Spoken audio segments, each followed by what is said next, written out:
A ver, ¿alguna vez nos hemos parado a pensar qué pasa de verdad en un juicio? No me refiero a las escenas dramáticas de las películas, sino al mecanismo real, a cómo un juez decide qué historia es la que vale.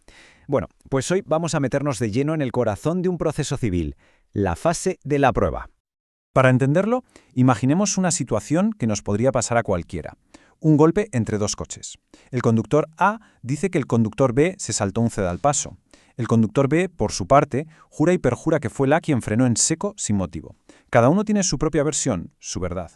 Y aquí viene la gran pregunta, claro. Cuando las historias chocan, el sistema judicial no puede simplemente echarlo a suertes. Necesita un método, un proceso bien definido para averiguar qué ha pasado. Y ese proceso, precisamente, es la fase de prueba.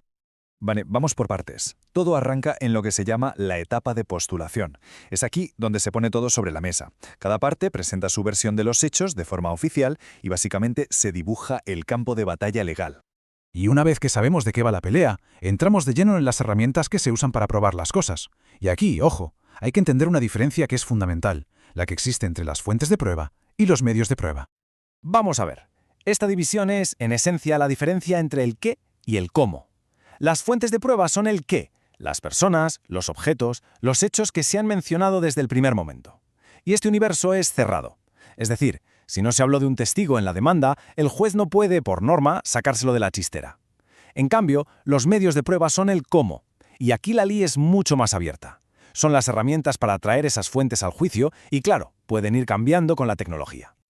A ver, con ejemplos prácticos se ve enseguida. El conocimiento que tiene una persona que vio el accidente, eso es la fuente. Su declaración ante el juez, la que queda por escrito, eso es el medio. O por ejemplo, un dato que está en un registro público, es la fuente. El certificado oficial que se pide y se lleva al juzgado es el medio. Parece un detalle sin más, pero es clave para que el juicio sea justo y se centre solo en lo que las partes han discutido desde el principio. Bien, pasamos ahora a un principio que tiene unas consecuencias estratégicas brutales, la adquisición procesal. La idea es sencilla. Una vez que una prueba entra en el juicio, ya no es de quien la trajo. Imaginemos la escena, que es muy de película, pero pasa. Un abogado llama a un testigo pensando que va a reforzar su caso. Pero, de repente, durante el interrogatorio, el testigo suelta algo que le destroza el argumento. El abogado, claro, entra en pánico. Pues ya no hay vuelta atrás. Una vez que el testimonio se ha hecho, se ha incorporado al proceso. No se puede pulsar un botón de borrar porque no nos guste lo que se ha dicho. Esto es lo que se conoce como el principio de adquisición procesal. Y lo más importante es que cualquier prueba, la presente quien la presente, se convierte en material de trabajo para el juez. El juez no se pregunta de quién era el testigo, simplemente analiza lo que ha dicho. Y esto significa que cada vez que una parte presenta una prueba, se está arriesgando. Es literalmente un arma de doble filo que se te puede girar en contra. Venga, vamos con otra pieza fundamental en este puzzle, la carga de la prueba. Esto viene a responder a la pregunta de ¿quién tiene que demostrar qué? Y sobre todo, ¿qué pasa si no lo consigue? Porque esta es una situación que ocurre más de lo que parece. A veces las pruebas no son claras.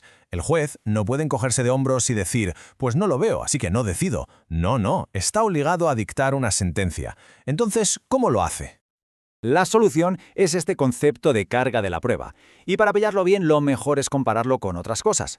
Un deber, como el de un testigo de ir a declarar, si no lo cumple, el Estado puede obligarle, incluso por la fuerza. Una obligación, como pagar una indemnización. Si no se cumple, la otra parte te puede embargar. Pero una carga es distinto. Se le ha llamado un imperativo del propio interés. O sea, nadie te puede obligar a probar algo, pero si no lo haces, El que sale perdiendo eres tú. La carga es ese peso que tiene una de las partes para demostrar un hecho.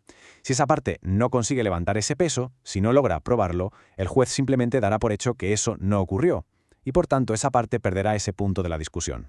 Así de simple.